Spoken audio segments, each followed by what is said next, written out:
Salam damai sejahtera, berjumpa lagi dengan saya, Nikodemus Kaborang. Dalam hal ini ingin meluruskan dari pernyataan Ustadz Taslim yang mengatakan bahwa Yesus mengizinkan perzinahan itu terjadi. Apakah benar demikian? Mari kita lihat videonya tersebut. Kitab Ulangan pasal 22 ayat 20 dan 21. Harus dilempari batu sampai mati.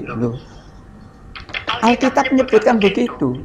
Nah, lalu panah jelas sekali bahwa perintah pezina itu harus dihukum. Kalau Yesus kemudian membebaskan itu nggak benar.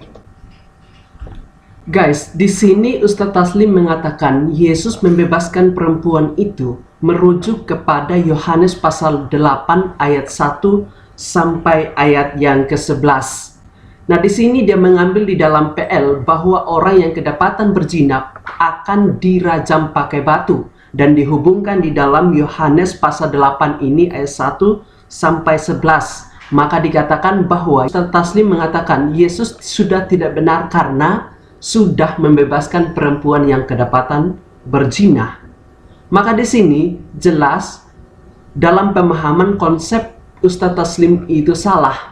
Karena di dalam konteks Yohanes pasal 8 ayat 1 sampai 11 ini mengungkapkan bahwa orang Farisi dan ahli Taurat itu membawa perempuan yang kedapatan berzina itu di dalam bait Allah, ingin menjebak Yesus, ingin mencoba Yesus.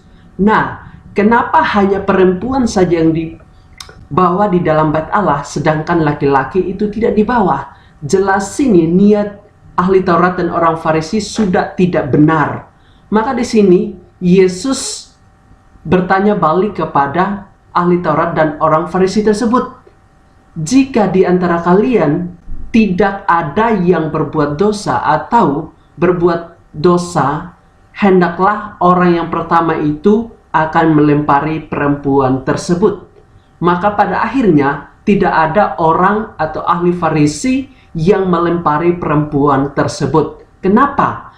Karena niat mereka sudah tidak jelas, niat mereka sudah melenceng, niat mereka sudah tidak baik untuk menjebak Tuhan Yesus.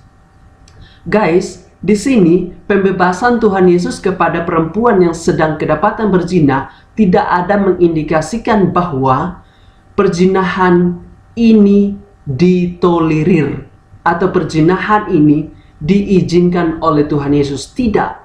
Jelas di ayat yang terakhir dikatakan, "Aku pun tidak menghukum engkau, pergilah dan jangan berbuat dosa lagi dari mulai sekarang." Tuhan Yesus menyarankan perempuan ini supaya jangan berbuat dosa lagi. Kenapa Tuhan Yesus tidak menghukum perempuan ini? Karena penghakiman atau penghukuman terhadap orang yang berdosa belum saatnya. Karena kedatangan yang pertama Tuhan Yesus, kelahiran yang pertama Tuhan Yesus ingin membebaskan orang yang berdosa, ingin membebaskan orang yang tertindas, ingin membebaskan orang yang sudah jatuh ke dalam dosa. Tetapi di sini Yesus membebaskan perempuan ini sebagai pengampunan untuk tidak melakukan dosa lagi. Jika kita melakukan dosa lagi yang kedua, ketiga, dan seterusnya dan tidak bertobat, berarti kesempatan itu sudah kita tidak lakukan dengan baik dan kesempatan itu kita abaikan. Maka di sini penting untuk kita lakukan bahwa kesempatan yang Tuhan berikan kepada kita, marilah kita pergunakan dengan baik. Pembebasan perempuan yang kedapatan berzina tidak ada mengindikasikan bahwa Yesus mengizinkan perzinahan itu.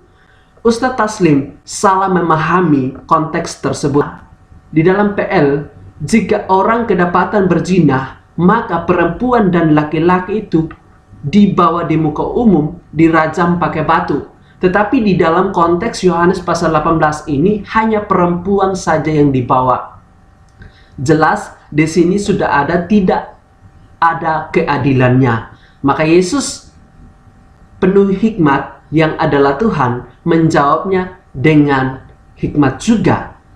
Jelas di sini bahwa Ustadz Taslim sudah salah persepsi, sudah salah menafsirkan, dan sudah salah menghubungkan antara PL dengan PB. Ini jelas bahwa pemahaman konsep dari Ustadz Taslim itu sangat-sangat fatal. Demikian, Tuhan Yesus memberkati. Shalom.